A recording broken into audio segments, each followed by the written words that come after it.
मुसलमानों की वफादारी उस देश के लिए नहीं होती जिसमें वो रहते हैं। कौन इस देश में देगा हमें इंसाफ की भीख? कौन इस देश में देगा हमें इंसाफ की भीख जिसमें खूंखार दरिंदों की शहंशाही है? इस्लाम की ये बुराई है कि वो खुद के शासन पर भरोसा रखता है और उसका विचार देश के शासन से मेल नहीं खाता। मुसलमानों की वफादारी उस देश के लिए नहीं होती जिसमें वो रहते हैं, बल्कि उनकी वफादारी अपने धर्म के लिए होती है जिसका कि वो पालन करते हैं। जहां इस्लाम का शासन होता है, मुसलमान वहीं विश्वास महसूस करते हैं। दूसरे शब्दों में कहें तो इस्लाम एक सच्चे मुसलमान को भारत को अपनी मातृभूमि मानने और हिंदुओं का अपना करीबी मानने की इजाजत नहीं देता। इस्लाम और मुसलमानों के खिलाफ ये बात मैं नहीं कह रहा, ये बात कही है देश के एक महान नेता ने। अगर आप सोच रहे हैं कि मुसलमानों के विरोध में इतनी बड़ी बात वीर सावरकर ने कही है तो आप गलत हैं। अगर आपको लगता है कि ये बात गुरु गोलवलकर या श्यामा प्रसाद मुखर्जी ने कही होगी तो भी आप गलत हैं। इस देश के प्रति मुसलमानों की वफादारी पर यह सवाल उठाया है। तो मुकम्मल वाज़ेह हो जा रहा है कि हमने हिंदुस्तान के लिए क्या किया, कोई शक को शुबा बातें नहीं रह जाता।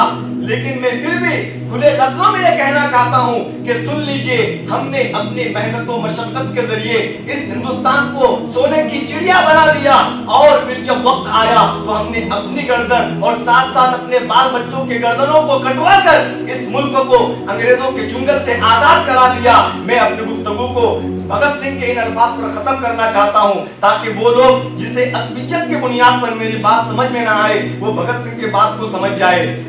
हुआ ये कि जब मुकदमा दायर हुआ भगत सिंह पर तो जज ने कहा कि 800 साल तक मुसलमानों ने तुम पर हुकूमत की, तुमने कभी मुसलमानों पर बम नहीं गिराया और हमारे आयु में 150 साल हो रहे हैं और तुम हमसे लड़ाई कर रहे हो, हम पर बम गिरा रहे हो। तो इस पर भगत सिंह ने क्या जवाब दिया था, उनके अल्फाज पढ़कर मैं आपको सुना रहा हूँ। जब भगत सिंह ने यह सुना तो मुस्कुराया और कहा, मुसलमानों ने हम पर हुकूमत की और ऐसी हुकूमत की कि हमारे देश को सोने की चिड़िया बना दिया और ऐसे सोने की चिड़िया बनाया कि इस चिड़िया की चहचहाहट आपको 7 समंदर पार से यहाँ खींच लाए।